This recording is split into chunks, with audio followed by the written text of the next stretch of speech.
andaaqoo kana hojjechuufan deebaadhi siriin jedha. Haala sarbaamti ishee qofaan egaa amma sarbaa hoolaan ga'u biddeen irra goonee isin ilaallaa isiniin jedha. Akkami hojii andaaqoon irraanfattaniitu moo yaadachaa jirtu? Egaa akkuma beekamu waxii andaaqoo keessaa oqolaaliin dhibamuu hin qabu. Amma kunoo biliitii ishee 12tti baasni. Dura gogaa ishee irraati kanaatiin qophoonee jirra. Amma gara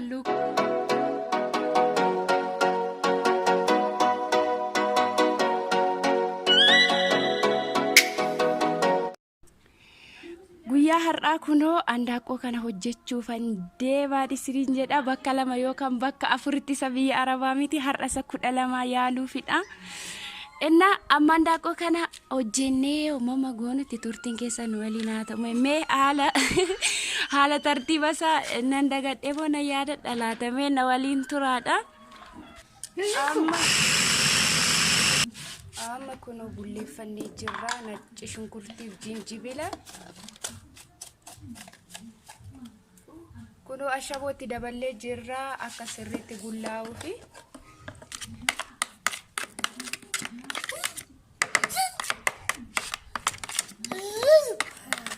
Amma ashaboo wajjin sirriitti gullaa'ee jira.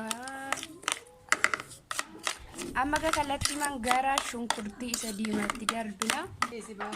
Amma jechuudha handaaqoo tokkoof shunkurtii kanatu qophaa'ee jira. Kiiloo 5 handaaqoo tokkoof amma kukkutuu deemaa jirra.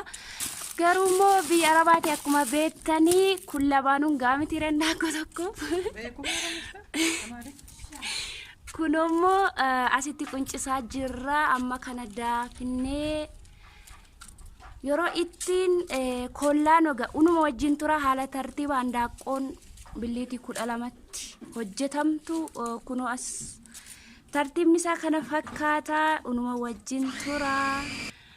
Amma kunoo haala kanaatiin quncifannee xumurree jirra. Akkasitti dhiqnee maashiniitiin daaknaan isiniin jedha. Turtiin keessan ammas unuma wajjin haa ta'u.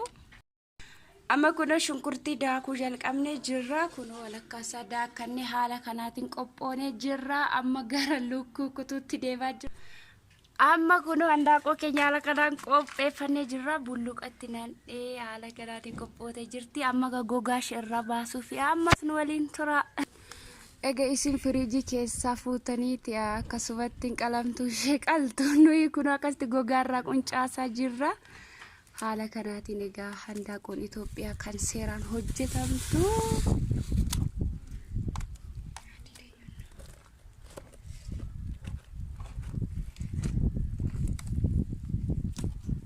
Akkami hojii handaaqoon irraanfattaniitu moo yaadachaa jirtu?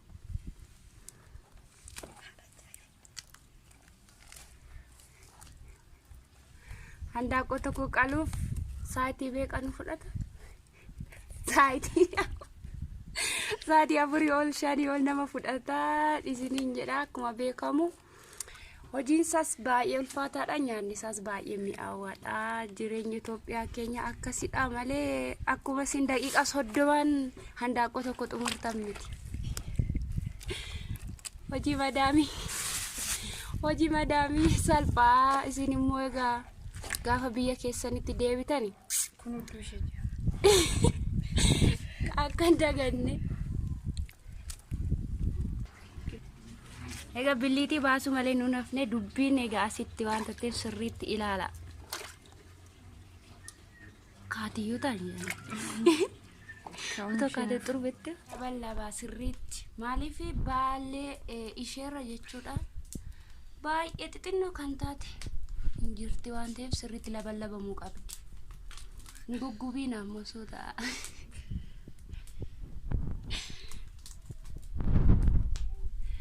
Inna asumaan immoo wanta ibidda irratti boba'u kana warri magaala keessatti argachuu barbaadan Finfinnee irraa bitattu. Naquun nama iddoo sana isin geessa.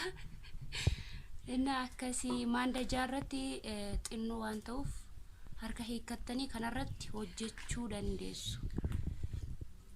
Egaa akkasii dhagaa hojiin handaaqoo biyya Itoophiyaa. Otama kaate.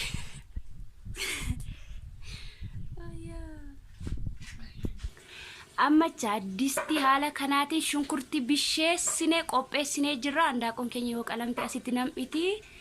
Ilaala haalatti shunkurtiin keenya qophaa'ee jiru. Amma handaaqoon akkasitti taa'aa jiru. Gogaan isaanii irraa gonyaa jira. Nama fakkaatu. Dura gogaa ishee irraati quncistanii taga billiitii ishee jalqabdu. Luka sila yoo ta'u gogaan hin bayne kan irraa muramu. Egaa akkasitaa.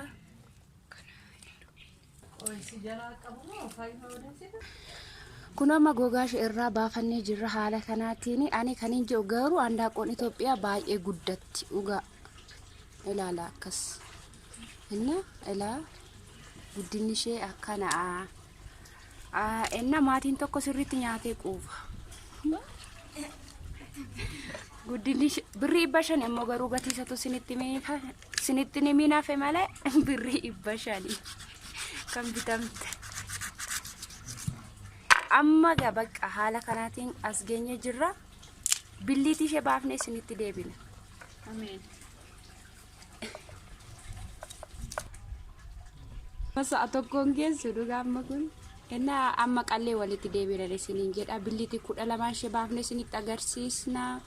Kuno ilaala sarbaamti ishee qofaan egaa amma sarbaa hoolaan ga'u amma kun. Kun amma sarbaa kun lamatti ceeta gana. Amma kuno billiitii ishee 12tti baasnee jirra. Handaaqoon tokko 12 ta'uun ishee beekamaadha. Akkasuma immoo kunechaadha. Gosa baay'eetiin miicamee ashaboo, loomii, bukoo waa barbaadanii miicuu dandeessu isiniin jedha. Amma gara waxii keenyaatti deemaa jirra isiniin jedha. Hojii handaaqoo kana fakkaata. Ammas turtiin keessan unuma wajjinaa ta'u. Kun handaaqoo nam'aa jira. Enna turtii har'aan waliin gootaniif guddaa galatoomaa. Egaa haala kanaan bisheessine egaa biddeen irra gooneessine ilaannaa isiniin jedha. Waan wajjin turtaniif galatoomaadha.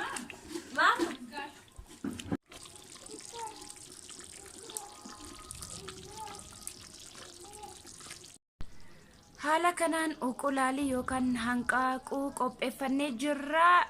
Egaa akkuma beekamu waxii handaaqoo keessaa oqolaaliin dhibamuu hin qabu. Egaa guyyaa har'aa jechuudha akka fataa jettan abdiin qaba.